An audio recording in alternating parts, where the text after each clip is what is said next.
ইমাম মালিক রহমাতুল্লাহি আলাইহির জামানা, তিনি মদিনার চিফ জাস্টিস ছিলেন, প্রধান বিচারপতি ছিলেন। ওই মদিনার মধ্যে একজন সুন্দরী নারী ইন্তেকাল করলো। ওই সময়ের জন্য ওই নারীকে হুরে মদিনা বলা হতো, অর্থাৎ মদিনার হুর। এত সুন্দরী ছিল, যেমন সুন্দরী ছিল তেমন তার চরিত্রও সুন্দর ছিল। ইন্তেকাল করার পরে পাশের বাড়ি থেকে কয়েকজন মহিলা তাকে গোসল করানোর জন্য আসলো। গোসল করানোর জন্য আসার পরে ওই মহিলাকে গোসলখানায় নিয়ে গেল। সুন্দরী মহিলাকে গোসলখানায় নেওয়ার পরে যখন তার কাপড় খুললো গোসল করানোর জন্য, কাপড় খোলার পরে একজন মহিলা মনে মনে একটা মন্তব্য করে বসলো। কি মন্তব্য? মনে মনে মন্তব্য করলো, আরে তুমি যতই হুরে মদিনা হও না কেন, মানুষে তোমাকে যত সুন্দরী বলা হোক না কেন, আবার তোমাকে চরিত্রবান মহিলাও বলা হতো, কিন্তু আমি তো জানি তোমার চরিত্র কেমন, কারণ তোমার জীবদ্দশায় আমি একজন পুরুষের সাথে তোমাকে হেঁটে যেতে দেখেছি। মন্তব্য করছে মনে মনে। তাওকে সাথে যে আরো দুইজন গোসল করাইছে তাদের কাছে বলেও নাই, মন্তব্য করে বসছে। যখন ওই মহিলা গোসল করাইতে গেল, গোসল করাইতে গিয়া যখন ওই মহিলার রানে হাত দিল, পানি দিয়া ধৌত করতেছে, এই মুহূর্তে যিনি মন্তব্য করেছে ওই রানের সাথে তার হাত এমনভাবে আটকাই গেল, আর ছুটাইতে পারে না, কোনোভাবেই ছুটাইতে পারে না। অনেক চেষ্টা করা হলো, এলাকার ইমামদেরকে ডাক দেওয়া হলো, কি করা যায়? কেউ কোনো কথা বলতে পারে না, কি করবে এখন? কোনোভাবেই ছুটাইতেও পারতেছে না।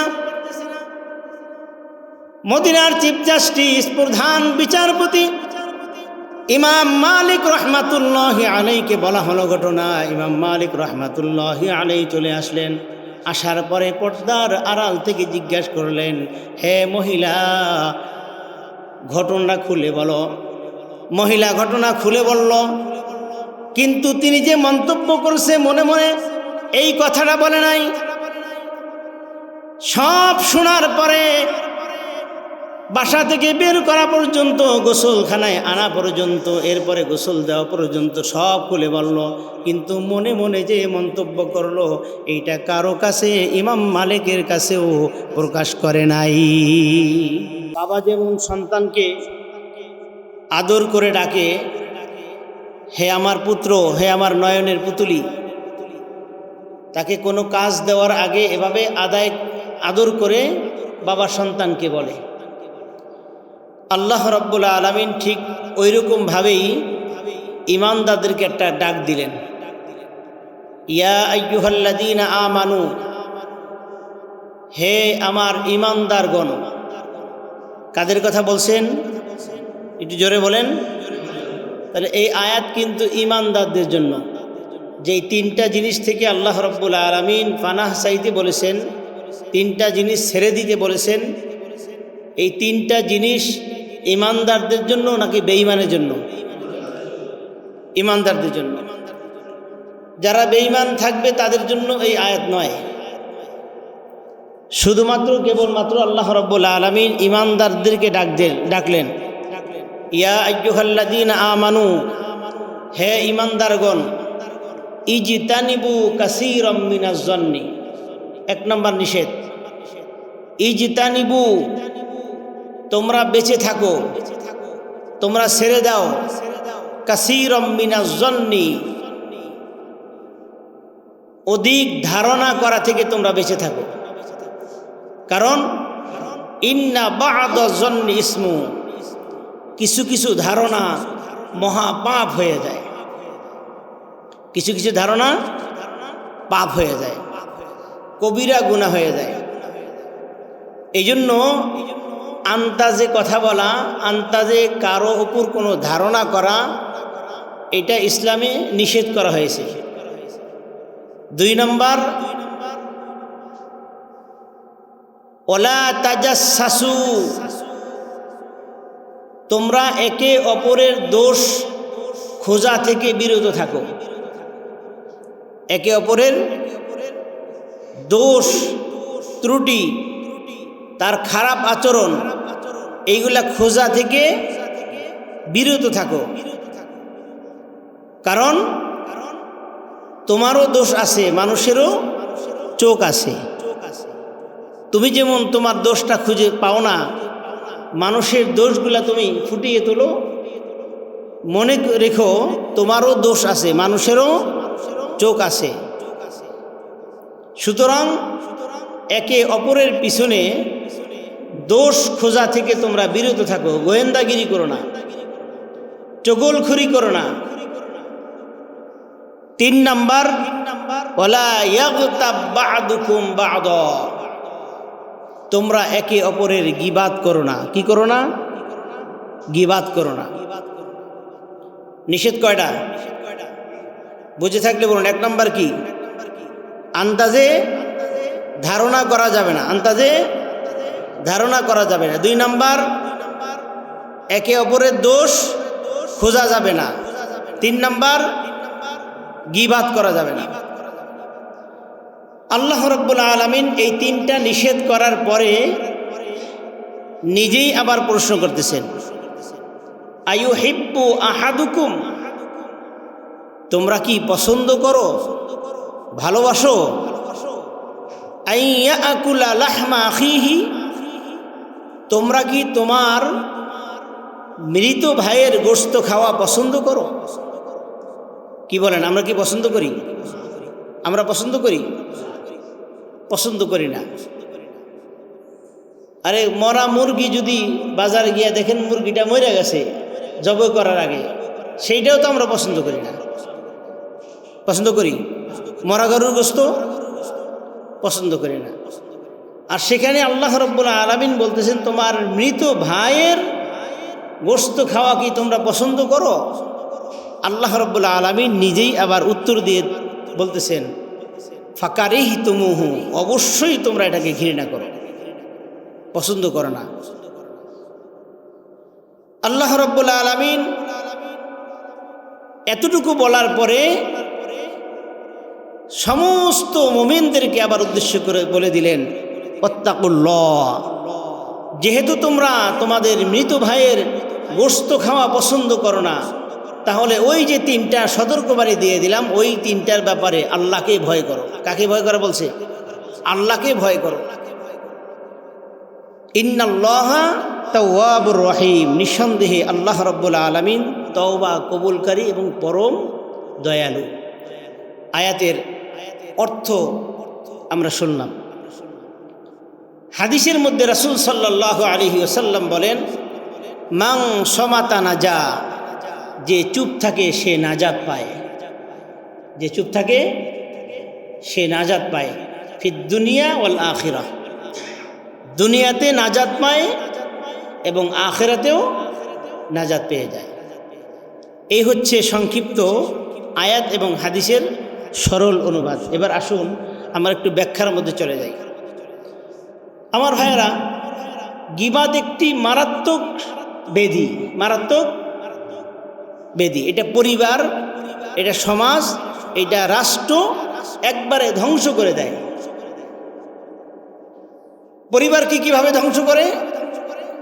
এক ভাই আর এক ভাইয়ের গীবাত তৃতীয় একজনের কাছে গিয়ে বলল, তৃতীয় একজন এই সুযোগ সুবিধা নিয়ে মাঝখানে এসে 2 ভাইকে 2 ধরনের পরামর্শ দিচ্ছে,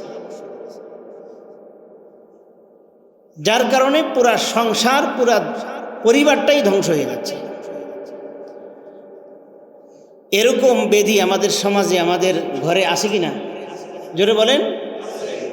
আছে মানে 2 ছেলে ইটালি টাকা পাঠায়, বাড়ি করছে 2 তলা একটা, মনে করেন 4 দোকানে গিয়া চেয়ারে একটা বসে চা খায় 20 মিনিট লাগায়। ওই 4 দোকানে সে একটা আদালত বানিয়ে এলেছে। হাসিনা খালেদারে তো ধুইয়া দিছেই, উপদেশ যা দেওয়ার দরকার আমেরিকারও উপদেশ দেওয়া শুরু করছে। পুরা এলাকার গীবাত তো শুরু করছে।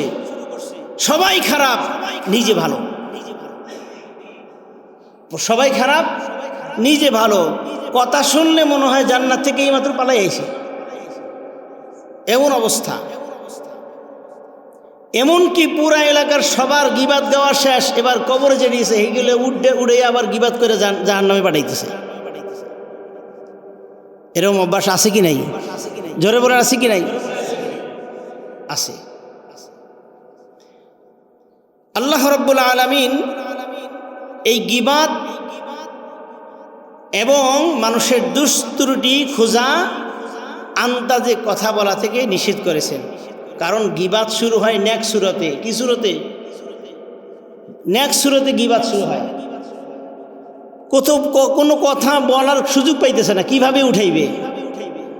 সে বলে কথাটা বলতেও চাই না, না বইলাও পারি না, কথাটা বলতেও চাই না, না বলেও পারি না। এই শুরু হলো গিবাত, শুরু হলো গিবাত। শয়তান এইটাকে এত মজা লাগাই আবার আরেকজনের কানে দিয়ে দেয়, শুনতে খালি মজাই লাগে, মজাই লাগে। আরেকজনের দোষ শুনতে মজাই লাগে। এই জন্য এই সামাজিক ব্যাধি পুরা এলাকাকে ধ্বংস করে, সংসার ধ্বংস করে, রাষ্ট্র ধ্বংস করে এবং পরকালও ধ্বংস করে দেয়। আন্তাজে কথা বলার ধরনটা কেমন দেখেন, শুধু আন্তাজে কথা বলার শাস্তির একটু দেখেন। আমার ভাইয়ারা,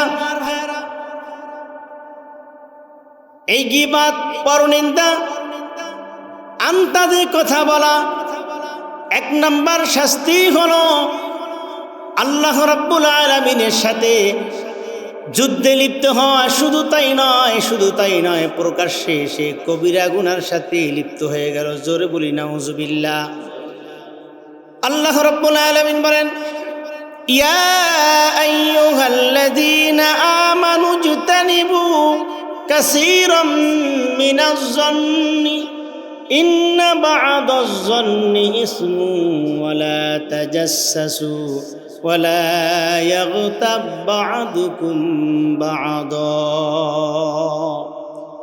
আল্লাহ রাব্বুল আলামিন সমস্ত ইমানদারদেরকে ডেকে বলতেছে, হে আমার ইমানদারগণ, যারা আমি আল্লাহ রাব্বুল আলামিনের প্রতি ঈমান এনেছো, কালিমা পাঠ করেছো, মুখে বলেছো, অন্তরে বিশ্বাস করেছো, 3 নম্বরের কাজে পরিণত করো। কি কাজে পরিণত করবে? আল্লাহ রাব্বুল আলামিন বলে দিলেন, ইন্না বা'দাজ-যন্নি ইসমু, অধিক ধারণা থেকে তোমরা বিরত থাকো। কিছু কিছু ধারণা অনেক বড় পাপ হয়ে যায়, পুরা সমাজটাকে ধ্বংস করে দেয়। আমার ভাইয়েরা, আমাদের মাঝে এমন অনেক সময় হয়, রাস্তা দিয়া একটা মহিলা কোনো পুরুষের পিছনে হেঁটে যাচ্ছে, আর একজনে মন্তব্য করে বসছে, দেখো দেখো অমুকের মেয়ে অমুকের সাথে হেঁটে যায়, ছেলেটাকে চেনে না কিন্তু মন্তব্য করে বসছে। মনে মনে অনেক সময় কাউকে না দেখলেও নিজে নিজে মন্তব্য করে, ঠিক কিনা বলে? আরে আপনি তো জানেন না কি গুনাহ করলেন, আপনি তো জানেন না কি গুনাহ আপনার আমলনামায় নিয়ে গেলেন। হতে পারে ওই মহিলাটা যার সাথে যাইতেছে তার ভাই হতে পারে, তার স্বামী হতে পারে, তার বাবা হতে পারে, তার মামা হতে পারে, ঠিক কিনা বলেন? এবং ওই পুরুষটার সাথে যেই মহিলাটা হেঁটে গেল, ওই পুরুষটার মহিলার সম্পর্ক তার বোন হতে পারে, তার স্ত্রী হতে পারে, তার খালা হতে পারে, তার মা হতে পারে, ঠিক কিনা বলেন? মাঝখান থেকে আপনি এমন একটা মন্তব্য করে বসলেন যার কারণে কবিরা গুনাহ আপনার আমলনামায় রাখা হয়ে গেল। আমার ভাইয়ারা, আন্দাজে কথা বলার ভয়াবহতা কি একটু লক্ষ্য করে শুনুন। ইমাম মালিক রাহমাতুল্লাহি আলাইহির জামানা, তিনি মদিনার চিফ জাস্টিস ছিলেন, প্রধান বিচারপতি ছিলেন। ওই মদিনার মধ্যে একজন সুন্দরী নারী ইন্তেকাল করলো। ওই সময়ের জন্য ওই নারীকে হুরে মদিনা বলা হতো, অর্থাৎ মদিনার হুর। এত সুন্দরী ছিল, যেমন সুন্দরী ছিল তেমন তার চরিত্র সুন্দর ছিল।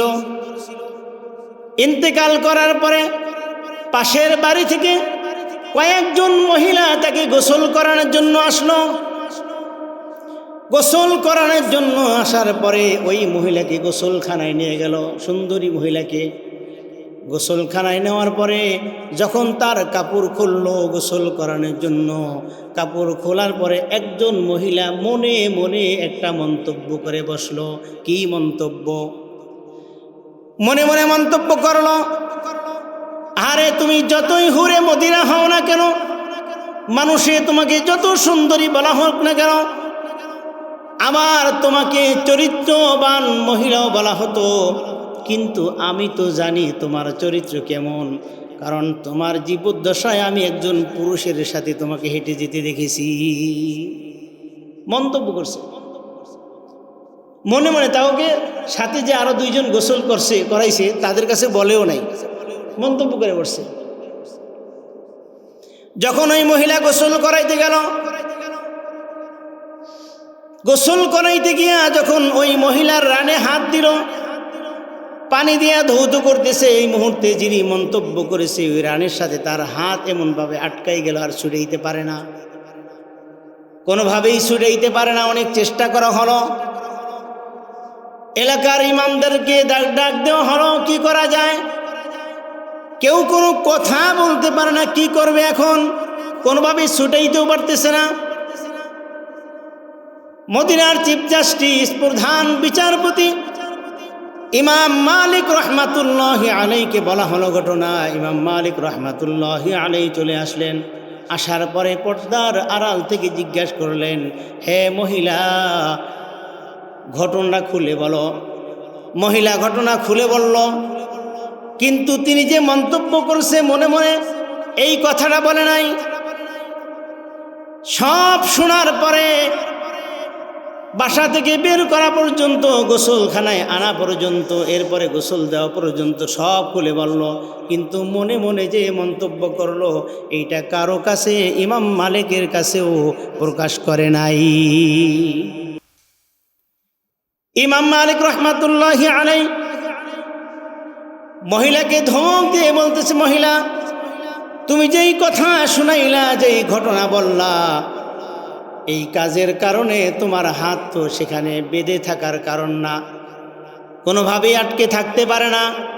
সত্যি কথা বলো, আমার কাছে কিন্তু কোরআন এবং হাদিসের রাডার আছে, আমি কিন্তু খুঁজে বের করতে পারবো কি ঘটনা হয়েছে, সত্য কথা বলো। মহিলা বলতেছে না। অনেকে মন্তব্য করলো, যেই মহিলা মারা গেছে তার শরীর সহ ওই রান সহ কেটে তার হাতকে আলাদা করা হোক, কিন্তু যে মারা গেছে তার স্বামী নারাজ, বলতেছে আমার স্ত্রী অনেক পবিত্রা এবং সুন্দরী ছিল, চরিত্র সুন্দর ছিল, আমার স্ত্রীকে আমি কাটতে দিব না। এদিকে যে গোসল করাইতে গেছে তার হাত কাটার জন্য অনেকে প্রস্তাব দিল। ওই মহিলার স্বামীও বলতেছে, আমরা তো আসছি আপনাদের উপকার করার জন্য, গোসল করানোর জন্য, গোসল করাইতে আইসাই বিপদে পড়েছি, আমার স্ত্রীও ভালো মানুষ, তার হাত কাটতে দিব না। ইমাম মালিক রহমাতুল্লাহি আলাই ওই মহিলাকে ধমক দিয়ে বলতেছে, মহিলা, কি সমস্যা, কি কারণ ঘটেছে আমাকে খুলে বলো। মহিলা বলতে নারাজ। ইমাম মালিক রহমাতুল্লাহি আলাই কুরআনুল কারীমের আয়াত তেলাওয়াত করে শুনাইলেন। সূরা আনআম 115 নম্বর আয়াতের মধ্যে আল্লাহ রাব্বুল আলামিন বলেন, আতাম্মাত কালিমাতু রাব্বিকা সিদকাও ওয়া আদলা লা মুবাদদিলা লিকালিমাতিল্লাহি ওয়া হুয়াস সামিউল আলিম। জোরে বল আল্লাহু আকবার। আর জোরে বল আল্লাহু আকবার। ওয়া তাম্মাত কালিমাতু রাব্বিকা সিদকাও ওয়া আদলা। আল্লাহ রাব্বুল আলামিনের পক্ষ থেকে যেই কালিমা অর্থাৎ কোরআনের আয়াত দিয়েছে তা সব সত্য, ঠিক কিনা বলেন? তিনি যা নাজিল করেছেন তা ভারসাম্যপূর্ণ এবং ন্যায় বিচার করার সামর্থ্য কোরআন রাখে, ঠিক কিনা বলেন? লা মুবাদদিলা লিকালিমাতিল্লাহ। ইমাম মালিক রহমাতুল্লাহি আলাইহি বলে দিলেন, হে মহিলা, আল্লাহ তাআলার ওয়াদা, আল্লাহ তাআলার কালাম, আল্লাহ তাআলার হুকুম কখনোই পরিবর্তন হয় না। সুতরাং তুমি খুলে বলো ঘটনা কি ঘটেছে, না হলে তোমাকে জীবিতই মহিলার সাথে দাফন করা হবে। মহিলা ভয় পেয়ে গেল। এইবার আসল ঘটনা খুলে বলল যে আমি এই মহিলাকে যখন গোসল করাইতে আসছি, তার কাপড় যখন খুলেছি, তার সৌন্দর্য দেখে আমি একটা মন্তব্য করেছি, হে মহিলা, তোমাকে হুরে মদিনা বলা হতো, তোমাকে সুন্দরী বলা হতো, তোমার চরিত্র সুন্দর হইতো ছিল, কিন্তু আমি তো জানি তোমার চরিত্র কেমন ছিল। মনে মনে মন্তব্য করে ফেলেছি, একটা অপবাদ দিয়েছি। আরে কি সর্বনাশ করলো একটু দেখেন। আমাদের মাঝে এমন হর হামেশা হইতেই থাকে। আল্লাহ রাব্বুল আলামিন বলেন সূরাতুন নিসার 112 নম্বর আয়াত, আল্লাহ রাব্বুল আলামিন বলেন, ওয়ামান ইয়াকসিব খাতিআতান আও ইসমান সুম্মা ইয়ারমি বিহি বারিআন ফাকাদ ইহতামালা বুহতানাও ওয়া ইসমান মুবিনা। জোরে বলুন আল্লাহু আকবার। আল্লাহ রাব্বুল আলামিন বলেন, ওয়ামান ইয়াকসিব খাতিআতান আও ইসমান, সমাজের এমন কিছু মানুষ আছে যে নিজেরা অন্যায় করে, নিজেরা জুলুম করে, অত্যাচার করে, এই অত্যাচার জুলুম অন্যায় কাজটা অপরের উপর চাপাইয়া দেয়। আছে কি নাই? আরো জোরে বলেন। শুধু চাপাইয়া দেয় না, মিথ্যা মামলা দিয়াও জেলখানায় পাঠাইয়া দেয়। ঠিক কিনা বলেন? আমার ভাইয়ারা, কথাগুলো বুঝে নিয়েন। ইমাম মালিক রাহমাতুল্লাহি আলাইহি বুঝে ফেললেন মহিলার কি কারণে হাত আটকায় গেছে। ইমাম মালিক রাহমাতুল্লাহি আলাইহি কুরআনুল কারীমের সূরা নূরের 4 নম্বর আয়াত তেলাওয়াত করে দিলেন। ইমাম মালিক রাহমাতুল্লাহি আলাইহি কুরআনুল কারীমের মধ্যে সূরা নূরের 4 নম্বর আয়াত শুনিয়ে দিলেন। আল্লাহ রাব্বুল আলামিন বলেন, ওয়াল্লাযীনা ইয়ারমুনাল মুহসানাতি সুম্মা লাম ইয়াতু বিআরবা'াতি শুহাদা ফাজলিদুহুম 80 জালদাতাও ওয়ালা তাকবালু লাহুম শাহাদাতাম আবাদা ওয়া উলাইকা হুমুল ফাসিকুন। জোরে বলুন আল্লাহু আকবার। আল্লাহ রাব্বুল আলামিন বলেন, ওয়াল্লাযীনা ইয়ারমুনাল মুহসানাত, যদি তোমাদের মধ্যে কেউ কোনো সতী সাধ্বী নারীর প্রতি জিনার অপবাদ দেয়, কিসের অপবাদ? জিনার অপবাদ দেয়, সুম্মা লাম ইয়াতু বিআরবা'াতি শুহাদা, এরপরে যদি তার পক্ষে 4 জন সাক্ষী উপস্থিত করতে না পারে, কয়জন? জিনার শাস্তি দিয়েছে, সাক্ষী যদি উপস্থিত করতে না পারে, ওয়ালা তাকবালু লাহুম শাহাদাতান আবাদা, তার সাক্ষ্য গ্রহণযোগ্য হবে না। কিন্তু তার শাস্তিটা কি দেখেন, ফাজলিদুহুম 80 জালদাতাও। আল্লাহ রাব্বুল আলামিন বলেন, এই মিথ্যা অপবাদ দেওয়ার কারণে তাকে 80টা ব্যত্রাঘাত করতে হবে। কতটা? ইমাম মালিক রাহমাতুল্লাহি আলাইহি হুকুম দিয়ে দিল, এই মহিলাকে 80টা ব্যত্রাঘাত করো, এর আগে তার হাত ছুটবে না। কথা মতো কাজ করা হলো, একটা নয়, 2টা নয়,